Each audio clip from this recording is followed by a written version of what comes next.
Hello, everyone. So today we have with us Aristomenis Yfantis. Aristomenis finished last year his PhD in Radboud University, and now he is at the Institute of Astrofísica de Andalucía in Granada. So the floor is yours, Aristomenis. Hello, everyone. Very nice to be here. Thank you for the invitation for this nice collaboration in the seminar. So my topic for today is dynamics near the event horizon, from hotspot models to black hole spin estimations. Okay, so let's jump right into it by going into it. Perfect. Okay, so accretion around supermassive black holes has been very quickly some introduction to be all on the same page. Has been theorized to be the main emission we receive from supermassive objects already in the 60s from these two competing papers, and it was proposed that the accretion disk resides near the equatorial plane around a black hole, and this emits a very strong radiation that we can receive here on Earth.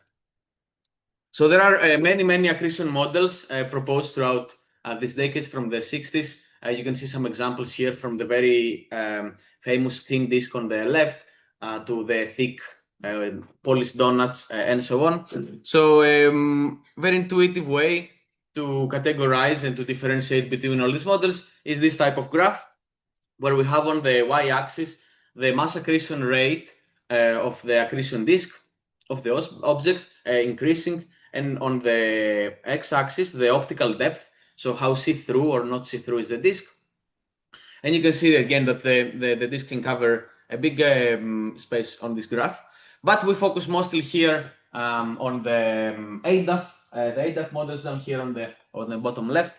That stands for advection dominated accretion flows, and as you can see, they have very low mass accretion rate. They don't accrete much of the plasma in the surrounding, and they have optical depth also very small, which is great for us because it means that we can see the light coming from the most inner regions of the disk, so closest to the event horizon as possible. All right, and moving on to some of the basic big categories of recent modeling techniques we use to model and simulate these systems. From left to right, to increase in complexity, we have the semi-analytic models, where we just set with a few basic equations the geometry and the profiles for the basic plasma parameters governing the disk.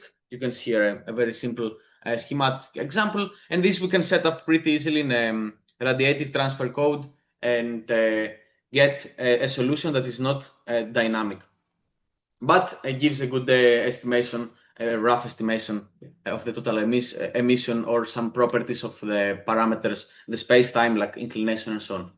Then next to this, we have GRMHD simulations, where the complexity increases a lot. Here we solve the plasma equations, all the GRMHD, the magnetohydrodynamic equations, including general relativity. These solutions are self-consistent, and they also produce dynamic phenomena since they are evolved in every time step. But this requires much more computational time to achieve, so it's really much harder to make fast adjustments in the parameter space and reproduce a model. And lastly, on the most, like in the last 6, 7, 8 years, really, we have this particle in cell simulations, where we can really focus to a small box on this bigger region that you can see on the left images, and they really track the trajectories and the dynamics of every particle separately. So we can put like 10,000 particles and really track everything that they do in the microphysics. And usually we go by either by informing ourselves on the microphysics and then applying it to other models, if possible. There exist very few simulations on the most right side. All right, and in this work, I mostly focus on the semi-analytic models because, as I said, it's the easiest to use for parameter estimations that we'll use in this work, and we will do some tricks to include dynamics, as you will see, and a few points we discuss comparison with GRMSD simulations.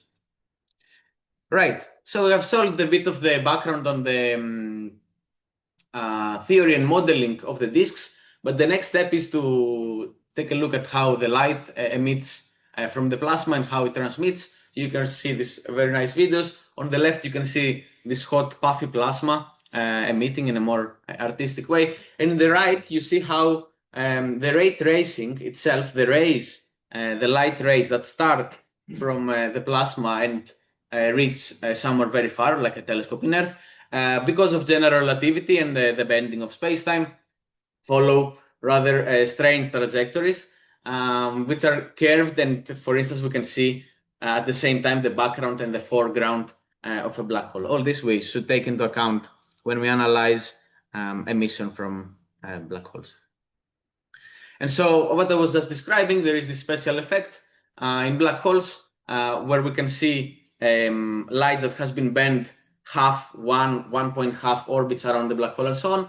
And this we categorize with a very smart way of n equals 0, 1, 2, and so on for every half orbit around.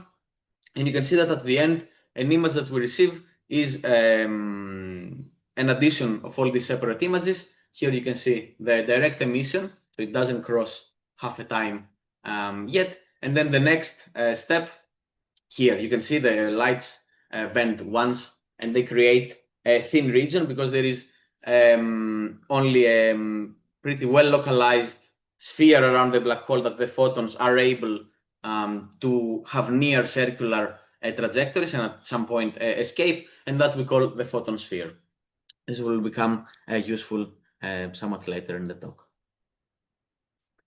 Okay, so we saw how the light travels, but what exactly is this light that we receive? So from this specific family of disks that we discuss in this talk, which is the ADAFs, the most prominent emission is called synchrotron radiation, and it's when charged particles, so the particles that consist the plasma, protons and electrons, are being accelerated in magnetic fields.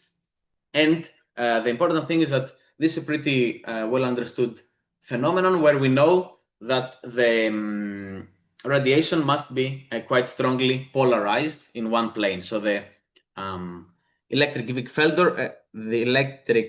vector field is moving on one direction more prominent rather than the others. And to see this a bit better and to analyze it, we use the so-called Stokes parameters to discuss the light. So you can see up there on the left, we have Stokes I, Q, U, and V, where Stokes I accounts for the total intensity, regardless of the polarization. Then we have two components, the Q and U, where we can analyze the electric vector, as you can see on the top, the red part. We can transfer it on another plane, as you can see below, and there we can analyze the Q and U components of the linear polarization, because it can be either completely vertical or completely diagonal, and that we have found a way to call the Q and U components. Again, we will speak about them later. That's why it's a bit useful, because at some point this can start rotating with time, and that we just refer to as a rotation in the QU plane. And lastly, we have the circular polarization V that we won't bother us much in this talk.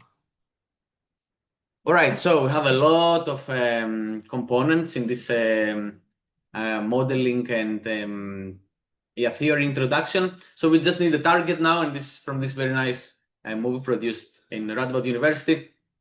You can see from where we sit in our galaxy, a zoom in towards the center of our galaxy, and eventually the supermassive black hole called Sagittarius A star. So the Event Horizon Telescope, which I am as well a member, has taken most recently, rather than the previous one I saw, this image in polarization, the linear polarization, and you can see here with this brass effect, what we were discussing before, which is that the light has a preferred plane where the electric vector oscillates more than the other planes. Right, and so we have the target, we have the theory, and there are many telescopes that we write proposals and ask for time to observe the source, and so we can do our science.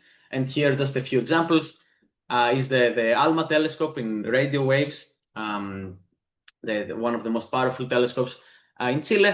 The VLTI in a bit higher frequencies in near infrared also has many observations of Sagittarius A star, and then a whole array, the EHT, can capture with the highest angular resolution the black hole and eventually produce the image that I just showed you. It's the highest angular resolution we can ever achieve.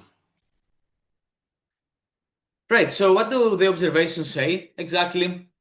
Well, we have understood that Sagittarius A star is flaring a lot, and I hope this becomes clear in this graph, where it's from the gravity, the middle telescope I showed you, in near infrared, and we can see from 3 years with the times where we don't observe cut it out, so we don't have a super long graph, that Sagittarius A star mostly lies on this pretty quiescent state, which is below 5 millijansky, again in near infrared. But then every now and then, which is roughly every 24 hours, we have observed, it has a big spike, which varies from 1 to 2 orders of magnitude in increasing emission.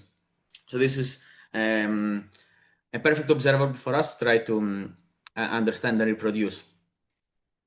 Now, the dynamical part in polarization, as we were discussing before, is coming from this type of plots, probably a bit too busy together, but let's break them out. On the left, we have again, in gravity collaboration, the near infrared light, and you can see that the two components of the linear polarization are oscillating during a flare, during the time where we also see the increase in total emission, in a somewhat sinusoidal way, right? So this points to a fairly normal effect, perhaps a circular type of movement in the source. And then with the ALMA telescope, we have seen for the first time in 2022, again, the same thing. After an X-ray flare, where the emission again spiked hard. After that, we had the oscillations of the Stokes Q and U parameters that perhaps don't look so sinusoidal or normal together, but if we plot them in one plot, where we have Q on the x-axis and Y on the y-axis, you can see that they produce a loop, we call it a QU loop. Right, so this is what we try to model. And already it was proposed from the first observations of such events that a hotspot, a bright spot in the brighter than the background plasma, is rotating at a period similar to the period we observe the loop and is recreating this data. This is the concept model. You can see the flow, and at some point in the emission, a hot blob of plasma rises, which takes over. That's why also we see the increase in total flux. And then by moving and rotating its the electric vector field in the light, we see the rotation in the QU loops. So this was proposed, but then it's hard to make sure what are the best parameters to reproduce the model and how well they do it. So this is the setup we came up with inside IPOLE that I will discuss a bit in a couple of slides. And you can see that there are a lot of parameters that we can tweak and affect the system and the observables. A couple of them is the inclination of the system, a very strong parameter, the spin of the black hole. Then we have 3 parameters for plasma, density, temperature, magnetic fields.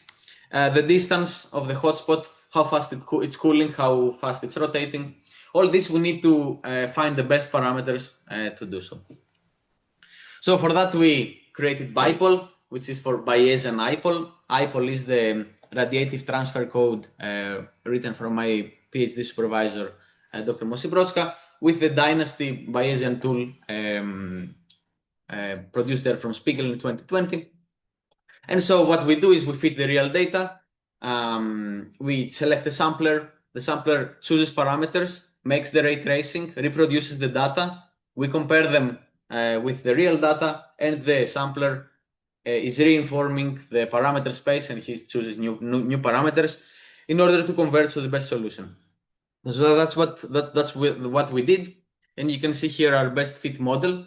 So the sampler has run 500,000 models varying all these parameters that I showed you, and he has found this solution, which you can see that fits the data near perfectly.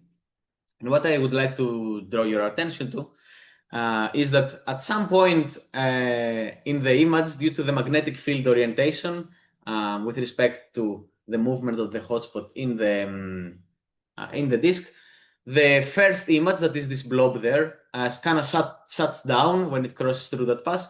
But these pixels that are quite pixelated here because we couldn't afford a higher resolution, but of course we did a convergence resolution test. This higher, this is the secondary image, the photons that, as the blob is moving, go behind the black hole and appear to us in the camera from the other side. And there is a point in this movie that they even take over a bit. They are strong enough because the primary image turns off. So they could play somewhat of an important role in these types of emission. So yes. What is your model? You place a magnetic field in that hotspot. The magnetic around at some velocity which is subject there or something. Exactly. The magnetic field is global, set like a vertical magnetic field throughout the disk, and the hotspot is passing through it. Yeah. So the field is vertical or something? Yeah, vertical. Oh, the field is vertical. Yeah, it's vertical field here. But this should have polarization. Excuse me? How do you change the polarization? It's always there. The polarization is the ticks are rotating in the hotspot due to the movement, the four velocities, and the inclination itself. And I know that also a small part is due to the secondary image that has different polarization as well. But they can rotate the polarization ticks even if the field is the same. Sure, it's not a tilted field, but going around changes the angle of change.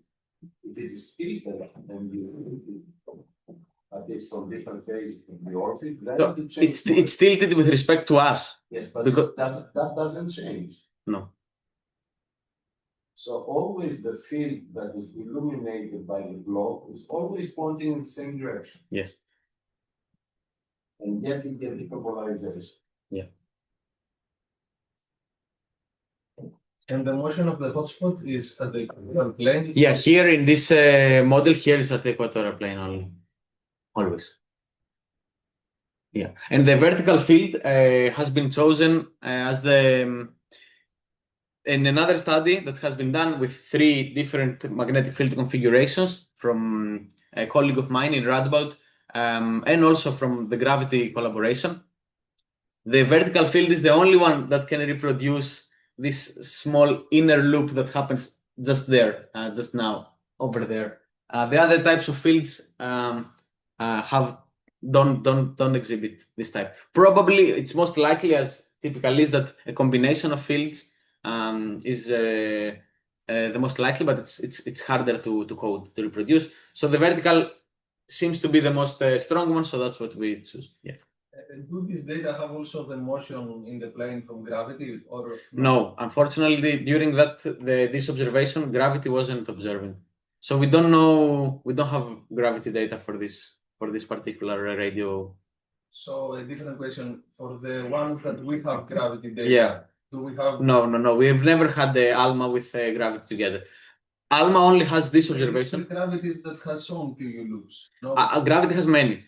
So this dataset that I show here is actually an ensemble from 10 they have, but it has never been overlapping with radio. Okay. Yeah, this is an ensemble from gravity. And I forgot to mention, thank you actually for bringing that. The gravity can also do what we call astrometry, is that they track the brightest spot on the image. And that's also another pointing factor to us thinking that is one bright spot moving around, because in gravity, in the astrometry, we track where is the brightest spot, and that moves around the black hole. So that was also, yeah. Can you explain very briefly, if not just a little bit, how do you change the polarization for the uniform field? You go and you light up parts of the same field. How do you get a different polarization? If you can explain it in one line or not, don't. Yes, I was actually recently doing some tests, and the only with even simpler models where you just place a hotspot in the imaging, and you can only the only way to not change them is to fix the ticks to be on one position. Because whenever I rotate something, the ticks have been always changing. I'm not sure. I should try some tests. I'm not sure if it's because the force velocity is changing and the interaction with the magnetic field produces the different ticks, or the geometry. I think it's the former, but I would need to double check it. The force velocity is very low. It's not in the relativistic motion. It's not that low. Well, It's a fraction. Yes, it could be around 0.1, 0.2. Yeah, but there's no significant boost. Yes. Yeah, I can double check it. Yes. Yeah. All right. So this was actually the strongest proof we had so far that the hotspot, albeit somewhat simplistic, because of course as physicists we just choose a blob and it can have like different shapes. It shows that the physics behind the solid to reproduce this type of effects. And we also saw the very important thing that this by far the most here is some key results. By far the most favorable model is with sub-Keplerian velocities that hadn't been shown before because gravity was only modeling with Keplerian. And that really helps the picture we're trying to paint of the type of accretion we see around the black hole, which is an ADAF disk, a MAD model, if you like, that the magnetic field is very strong and it's holding back the flow of the disk that in other types of flows we don't see. And then also we can make a strong claim on where there is the most favorable location for the hotspot to be. The inclination, of course, of the system that has been estimated many times, and they all kind of match with each other at around 160 degrees. So the black hole is looking away from us.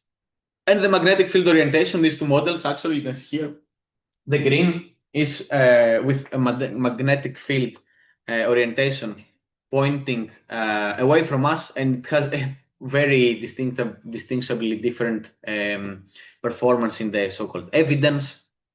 For the Bayesian enthusiasts, this is a very big difference. So it's really clearly a preference of one orientation of the magnetic field rather than the other. So that was our first kind of big success. Yes. So the direction of rotation and the magnetic field direction are opposite.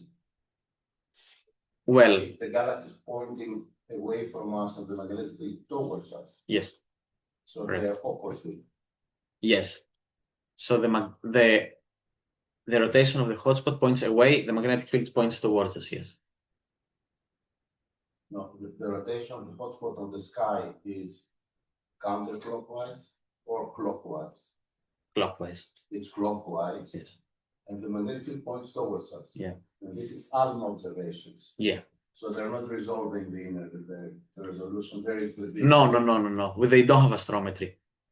And they don't, yes. But on the contrary of that, their data are extremely more sensitive than the gravity. So their error bars were really like 100 times smaller. In this plot, you have a big ellipse there.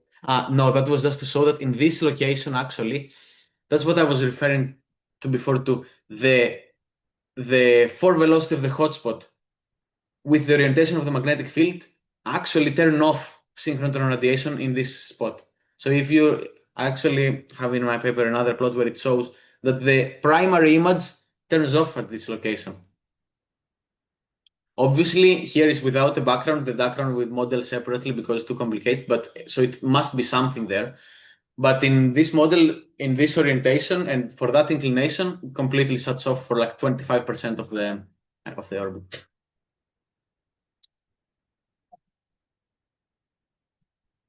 Right. So that's the ALMA data were in 2022. In 2023 came the gravity data. Here I can show them a bit better. Again, in the top, in 0, 0, you can see where we believe is the black hole, and the brightest spot of the emission is somewhere around during this 1 hour of flare. If the disk was homogeneous, the center of gravity, the center of emission, is actually at 0. So for sure there is something asymmetric going on. And then the polarimeter. So in gravity, yes. Do you measure opacity? In this, Is there opacity? Can you measure it? yes. Okay. And I think in that paper they must mention it too. So the gravity collaboration, as Antonius mentioned, gathered 10 different events and tried sort of an average ensemble of them, because they said, let's see if we can match them in phase and say something from all of them together. So they created with a statistical analysis this type of much bigger errors, as you can see. And also another thing that you can see is that this is relative Q and U over I. So this also removes some information from the system. But so the gravity collaboration did one model of that. And then my second supervisor came to me and said, we can model this too. It was just 1 year after our first. And we really went a bit overhead with this. They had one model and we went for 10 models just for this big error bars. And just to go through a few of them, again, we check the different magnetic field orientations. But here we expect them not to play a role because we have relative Q and U over I. So they shouldn't make a difference, and they didn't. And then we have, again, sub-Keplerian, super-Keplerian separately. We want to test if you fix the spin, whether something changes in the evidence. It didn't. We want to check the position angle that they report because we thought it's wrong. And we found that it's, for us, we have a better fit somewhere else. The spot size, if you take a background, and eventually even added this last strange child, offset it from the equatorial plane for the first time in our modeling. And because of the big error bars, we couldn't say much, actually, here, despite all of this. The three main models that, the kind of like the fiducial, were about the orbital speed. And even though in the evidence domain that I'll show you in a second, there is a preference, you can see that all kind of converge in similar location in the plots. But importantly, as I was saying, the position angle we find, so rotating the image clockwise and counterclockwise, is different for us. This dip, we find it's best fitted for this data on the other side. I'll show this in a second. So the super Keplerian was favorite, which is fairly strange in this type of flows. We really don't expect to have super Keplerian motion, which means that the fluid is going faster than what the Keplerian motion would be in that distance. And pretty much the only solution for this problem we could find is that the hotspot has been lifted from the equatorial plane, where it's strictly in Keplerian or sub-Keplerian velocities, and it's kind of like zoomed out, perhaps like lassoed from the magnetic fields moving faster. We didn't model this per se. This is kind of like as a discussion point. And the off-equatorial model we ran, because the error bars were so big, is actually equally consistent. You can see, again, in the log evidence, the offset is -24, and our best models are -22.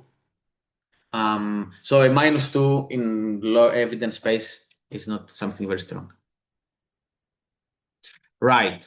So from these two papers, it went out eventually in 24, we have a few interesting key parameters that we pinpoint. And that is that for us on the right, we have in the ALMA fitting a distance of the hotspot around 9, the inclination, the omega is the position angle, as we say. This is a bit strange. It's just rotating the image on the sky. We don't know exactly where the vector is pointing, let's say. This is what we call position angle. And really sub-Keplerian motion being strongly favored there. From the gravity fitting, we found the distance further out, a really comparable inclination a different position angle and super Keplerian motion to be favored, again, kind of surprisingly.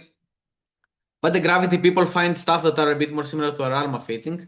But okay, that's just how modeling goes. You know, they did one model, we did many more. Right. So I'll kind of like close here. This is why kind of a motivation why we believe that the hotspots are there. Kind of, we think that it's strong evidence that there is some localized emission. Yes. Do you have a different opacity from different parts of this image? Here? Yes, for example, I wonder if the photons coming from behind the coral have a different opacity than the photons coming from in front. I haven't measured this in my models and it has never been observed. So I don't know. I can test this. Right. So this is kind of the motivation why we think it is possible at some point to see such a thing, and we want to do a bit more science with that.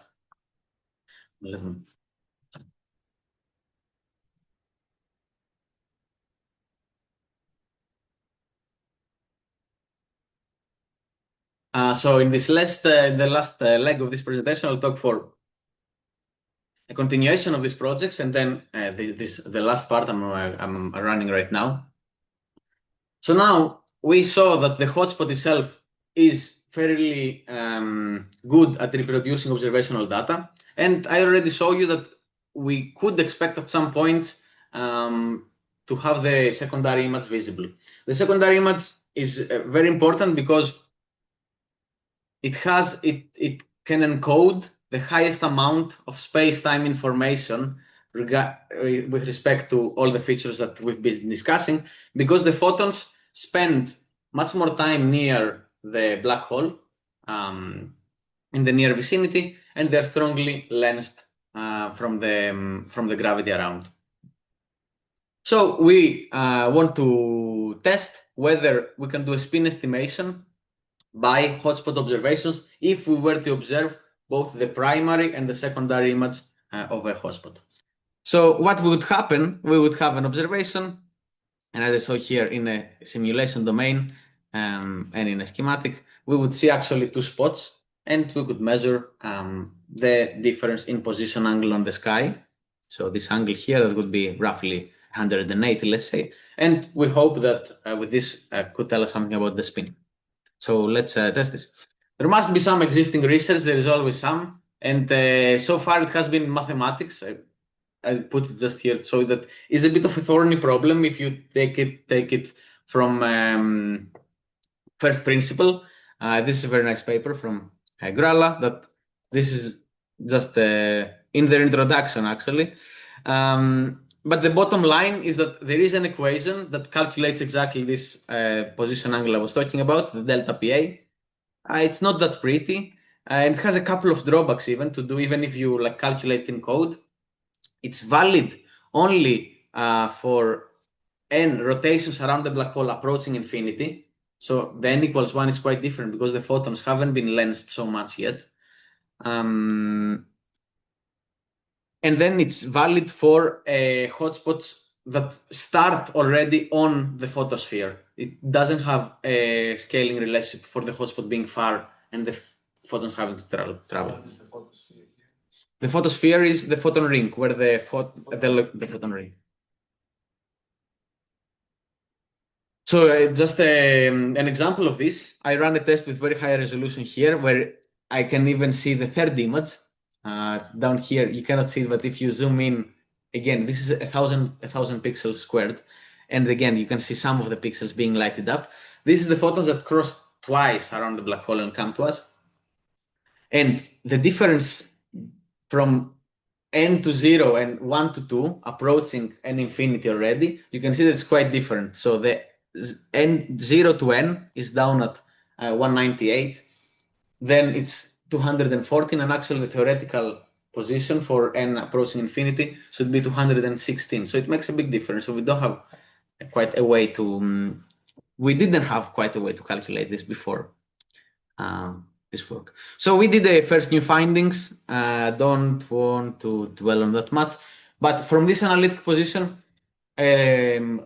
from this analytic equation, we found a way to make an estimation, to make kind of an approximation, slight approximation in these elliptic integrals, as they called, but these are the complete elliptic integrals. And if you make them incomplete with this type of factor that I was just playing in my Python script, and I found that it always works correct. It's correct for a deviation less than 1 degree across all spins. And there is even a simpler way to do that, which we called factor 2 from 0 to 1. And it works super well for low spins, but kind of drops down later on. And that's a nice solution because it's kind of intuitive as well, the factor 2 for low spins. It means that the photons, intuitively at least for me, the photons are being lensed only on one side and not on both as they come in and as they come out. So this is like kind of factor 2. You know, this why it's a less factor there. Okay, so we played a bit with analytic just to have a bit of framework. But of course, all this stuff already, you know, they're not really usable. They're kind of ugly even for a nice astronomy talk. So really, we want to make something much simpler. Sorry if this joke upset anyone. It's really a joke. Actually, half of the times I try to do astronomy things and I find it too hard. Right, so we turn our attention to what we know, which is simulations. Again, we use IPOLE and we create a library of many models where we change these 4 parameters: the distance of the hotspot from the black hole, the orbital velocity of the hotspot, the black hole spin, and the viewing angle, which is the inclination, I. And as the movie goes, counterclockwise, we measure the delta PA always from the primary to the secondary. And you can see it being here tracked. So here, this is low because they come close, because the inclination here is very high, so it creates a very asymmetric system. They come close here, and then they are far again. Here they're farther. So there is a real evolution. If the inclination is close to 0, it doesn't have this deviation. Polarization angle? No, position angle. Position angle, practically just the centroid of the first and the firstoid of n equals 0 and the centroid of the n equals 1. And the difference in position angle.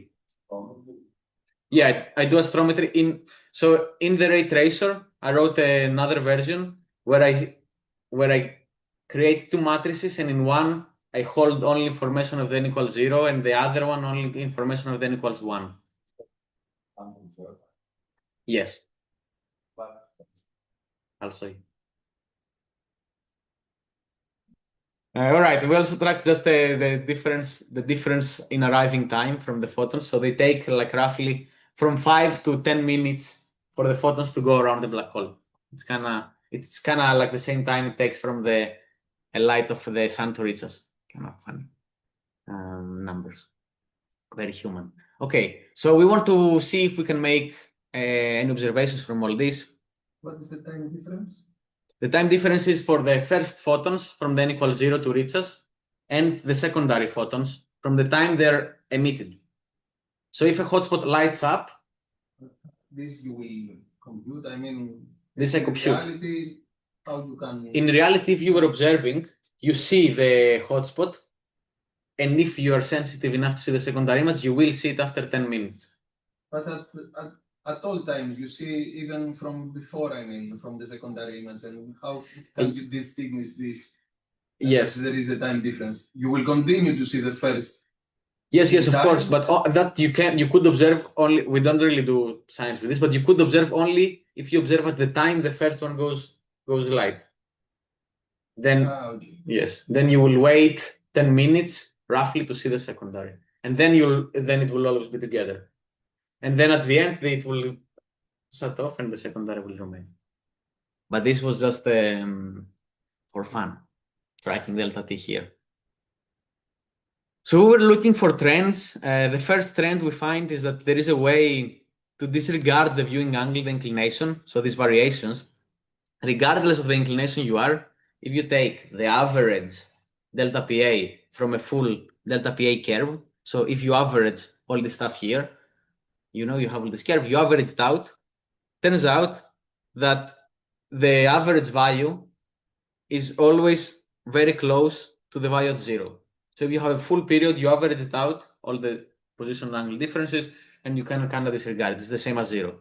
So we drop it out, we work only with 0. You can see that at 60 is not as close, but we don't expect it really to be at 60. And then again, we have all the simulations, and we start playing at the Python scripts and looking for trends, and we end up with an empirical relationship, which is much simpler than the analytic ones I was showing you before, and with some extra features. That is mostly that it has the distance of the hotspot from the black hole, it's not, and the orbital velocity with the so-called Keplerian coefficient, which just tells us how fast it is with respect to the Keplerian velocity there. Yeah, this is what mostly achieves, especially with respect to its predecessors in the analytic zone. So it's very easy to use. You know, you get an image, you can put your numbers and you get it back. And how does it perform? Where you can see here, for a variety of for all spins we use, from minus 0.9, it's just retrograde, to the prograde 0.9. The empirical fit with the simulation is for the biggest space below 4%, which is below 5 degrees at all models. And when you go too close, it goes up to 10. But that's also because the observed delta PA is lower, so the absolute remains the same, just a relative design. But we are mostly focused in that space, and 4% is very good for such a simplistic empirical relation. So we said that with an observation with current of future telescopes, and a couple examples here is perhaps the NGHT array with the finest imaging algorithms that we have that claim that have a dynamic range. That means the brightest pixel to the least brightest pixel of around 100. So if your eye is at 1 and your dimmest pixel is at 0.01, 100 dynamic range, the secondary image we expect at around 4%. So it would be just barely visible, not really easy yet. So yes, with the NGHT we expect higher sensitivity with the HT, and then, as I'll show you in the recap cap, there are a few experiments being proposed right now for space VLBI. This is the Black Hole Explorer from NASA, a NASA mission that will put a telescope in orbit, and that will have all the VLBI connections with the current array. That would have definitely enough sensitivity. The primary goal is the observation of the secondary image. So we do a test here from a normal observation with some error bars that are actually here. They're drawn from the EHT campaign even. You can see that with 2 sigma confidence, given that the hotspot is on the equatorial plane, which is a caveat of this project, you would have an spin estimation plus minus 0.3. So moving forward, what happened is I had a friend who was really doing his master's in AI, and he was like, bro, why are you sitting down and calculating like a monkey empirical relationships? Let's feed all this to an AI model, to a machine learning, and it will tell us. You will put the curve and it will do it. So really from monkey land straight to spaceships with this new project, Kubrick style. So what we did here is we trained more than 50,000 models. Be careful with spaceships, sometimes they blow up. That's true. And then the machine learning turns evil. So we trained many more models, and we feed them all to the machine learning algorithm. And we were like, you know, we give you all the models, tell us the inclination and the spin every time, and so on. So what we did here is we can extract also inclination now, because they have the character of the delta PA, and we don't exclude it. We have included off-equatorial orbits for the first time. That's really nice. I'll show you some examples. And we have a better smooth error budgeting, technical extraction from only fractions of orbits and not full orbits. You know, you have only half a movie and you can still say something. So already you can see this is the example of the same training equatorial hotspots as the previous one I showed. And the machine learning finds always the spin immensely well. The sigma is 0.03, but that's ideal, and that's machine learning. So we can do at the same time inclination and spin. How? Because he has 50,000 of those, and every time he has one of those, he knows what was the spin and the inclination to recreate it. So he tells you, when you give me one, I can give you back the parameters, and he does it.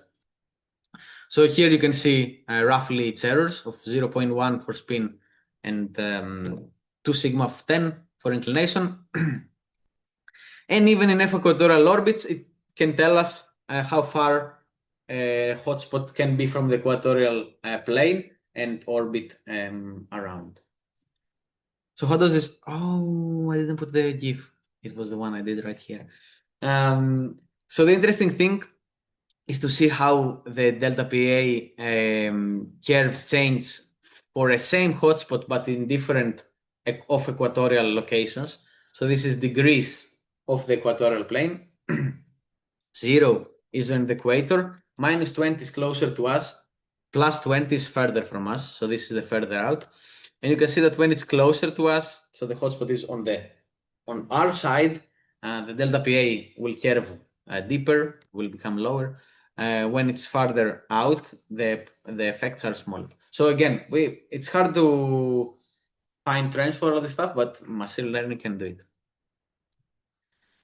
Okay, then we have we have error budgets for parts of orbit being used, and you can see that, of course, in very small portions of the orbit, around 10%, the error skyrocket because he doesn't have information. He only has one value, and there is a full curve. Right. So in the future, really, I think the Black Hole Explorer is at this point the most prominent mission for this. Its primary objective is the observation of the secondary image, the photon ring.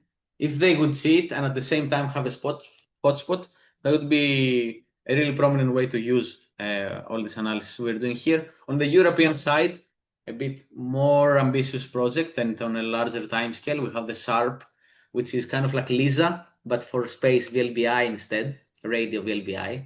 But, I don't know, that has a timeline of 150 years, I don't know. So where the hope is that we have an observation, we see the secondary image, and we can use the arsenal we have built. So with that, I would like to thank you for your attention, and I'm very happy to take your questions.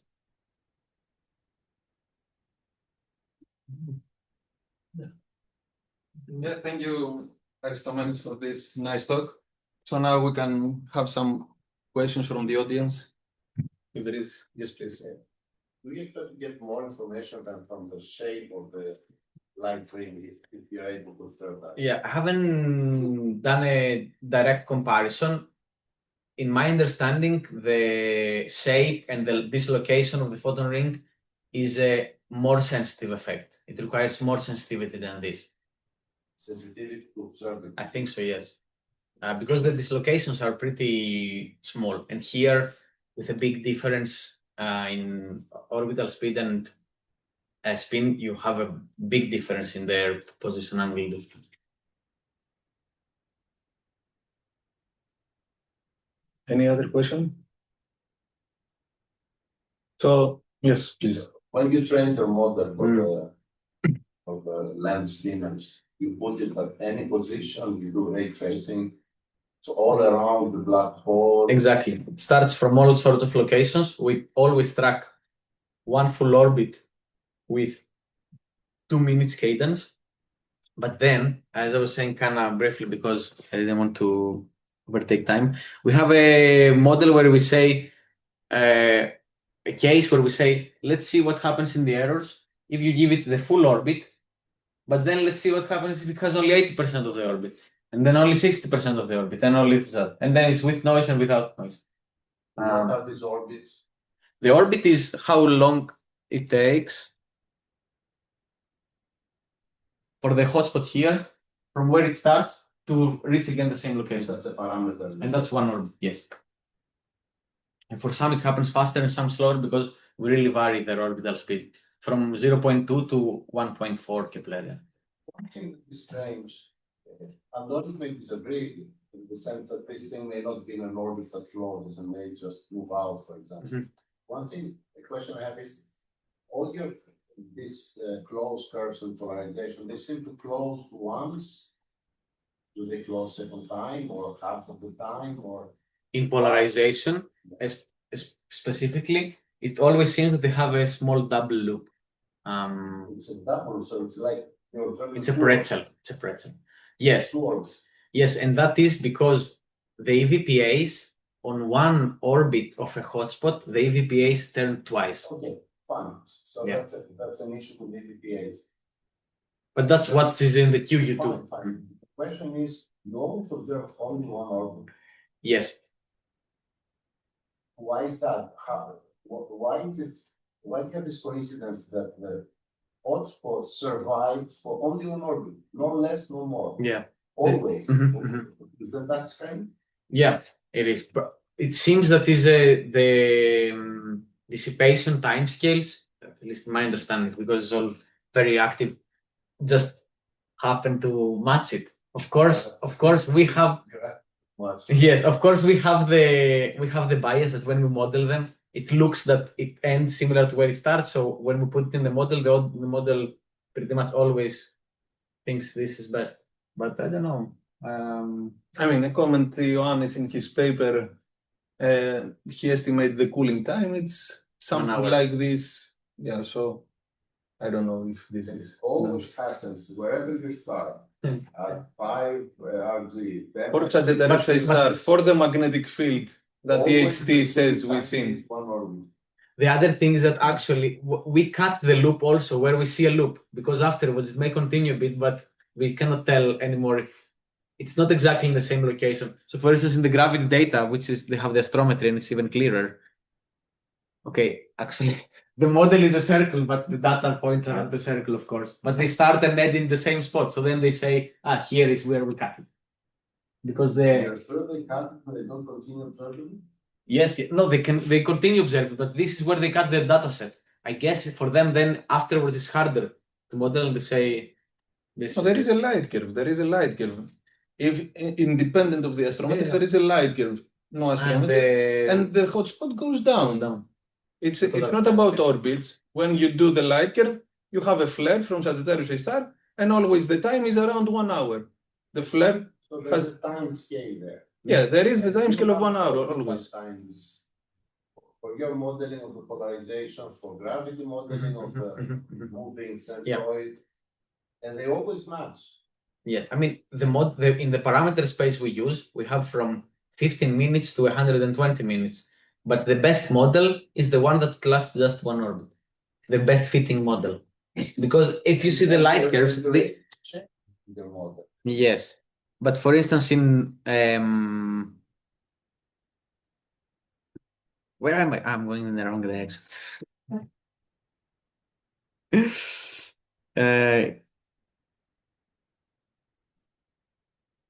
I don't know how visible it is, but this looks like it will continue. This will happen afterwards. No, you see. But does it continue? But this is your model. No, this is your model will continue. This is the data. The gray points. Yeah, but model in your model, if you continue yes. to light it up, it will continue yes, like this. Of course, but it will do it because if you take this, you copy it and you put it here, it will continue seamlessly. Just that you came back to where you started. Exactly. Why did it stop there? Why did it dim at exactly that time? So actually, especially in the ALMA data, the total intensity doesn't cool off. But after that, the QU becomes random again. But the total intensity remains elevated. So the total intensity from when this starts, it's going from 2 to 2.7. Then it remains 2.7 for like 2 more hours. But the QU is scrambled afterwards. So the hotspot is there. The energy, it seems that it has dissipated on the disk and it remains an elevated total intensity, but it's not localized anymore. At least in the ALMA data. I know that in gravity, actually, the cooling matches more often at the same time, but that's also because the disk in near infrared doesn't have the properties to hold the emission in near infrared because it cools much faster. and the quiescent state is much lower overall. Any other question? Yes. But no, there was one there first. It's a bit down question, but about the machine learning data. So, how confident can we be that if we test different parameters, I mean, how dense is the data that you trained it with? And Right. how confident can we be that the next time we try different parameters, it will give a very good estimate of what the numerical algorithm will give? Well, there are a few metrics in this one we chose. So it's a choice of how thin you want to go. So when we create the models, we go for spin parameter cadence of 0.01. So it has Parameter what? cadence, so how fast we sample. So we start from 0.99, then we go 98, 97. But when we check inclination, we don't care for so much detail, and we go for 0.1, 0.2, 0.3. So because of what we're most interested in and because we are informed, we actually choose a bit how detailed will be its parameter exploration, and that always adds a little bit of Error. yes, and bias to the models. They can capture spin better because we have given them a more detailed thing. But that's a valid question. But actually, the machine learning people have some methods to test that everything is in order and you haven't overfitted. This is when you do like you divide your train set. You use half of it, let's say, or 70% for training. Then you use 20% for the validation, as it's called, and you check if you're overfitting. And then finally, the test, you see that it hasn't never seen them, and you check that this is fine. Okay, great. Other questions? Yes. Rotation measure of alpha. You said that the field points towards us. This is, I guess, positive. I mean, you said that the field points towards us. Yeah. That is for Sagittarius A star. In 7, I think that changes. Did you see change here? Yes, actually, it's a very good point, and it was interesting in our analysis too. I didn't mention it, but the best way to model this was to separate the disk from the hotspot. So we sample first the hotspot and then the disk, and using the Q shadow and U shadow, this is stable. We consider it as the disk, and then we find the disk that matches the Q and U that we add as shadow in the hotspot. What happened is that our magnetic field for the hotspot is pointing towards us, but we found that to reproduce the disk values, it has to be away. And furthermore, the EHT observations also say it has to be, what did they say? Towards us. Or away. Away, I think away as well. So they match our disk, but don't match our hotspots. Now, yeah, how this is possible? In M87, it's not. Yeah, it's not so. It's not clear. Sometimes they point towards us. Sometimes. Yeah. Here But- it's consistently in one direction. Which Yes, the RM is almost always negative. Things, and I think it's on one way. But we've never modeled M87 with this model. Never tried it. Always Sagittarius A star. It is believed that because they are very similar flows, M87 should have similar behaviors. But because the dynamic times are roughly 1,000 times more, but the plasma times are not, because the same plasma, it would cool so much faster without being able to see even like half an orbit. But this is something that we hope to verify see in the future. Okay, so all the rest of the questions you can ask Aristomenis. He will be here. Yes. Let's check if there are from online. Oh, we need an expert here to how to check. Chat? No. Participants. No. Participants. Yeah. No. Γεια σας, τι κάνετε? Yes, yes. Yes. Go ahead. Please, if you have a question. Ναι. Να περάσει να δεις και εμάς κάποια στιγμή. Εντάξει.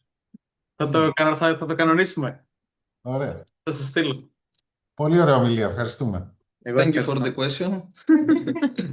Okay, so we can thank Aristomenis again. And he will be here the next 2-3 days. So if you want to ask him anything, yeah, this is possible. Thank you. Thank you very much.